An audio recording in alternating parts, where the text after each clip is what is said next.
গ্রীষ্মের তীব্র গরম, আকাশ যেন আগুন হয়ে আছে।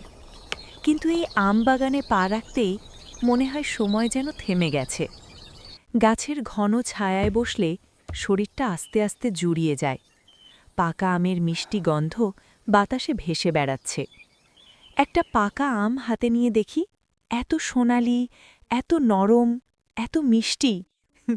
ছোটবেলায় এই গাছের নিচে অনেকক্ষণ বসে থাকতাম, আম পেড়ে খেতাম আর গাছের সাথে গল্প করতাম। আজও সেই একই অনুভূতি ফিরে আসছে। বাতাস বইছে নরম করে, পাতাগুলো আলতো করে নড়ছে। রোদের আলো পাতার ফাঁক দিয়ে এসে আমার মুখে, হাতে, চোখে পড়ছে। গ্রীষ্ম মানে শুধু গরম নয়, গ্রীষ্ম মানে আম গাছের ছায়া, পাকা আমের গন্ধ, জাম, কাঁঠাল, লিচু, আরও কত কি। দূরের নদের হালকা বাতাস আর প্রকৃতির এই অদ্ভুত শান্তি।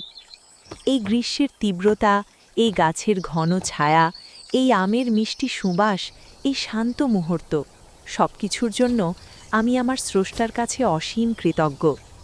হে আল্লাহ, তোমার এই তীব্র গরমের মধ্যেও যে এত সুন্দর ছায়া, এত মিষ্টি ফল, এত শান্তি দিয়েছ, তার জন্য তোমাকে অসংখ্য শুকরিয়া।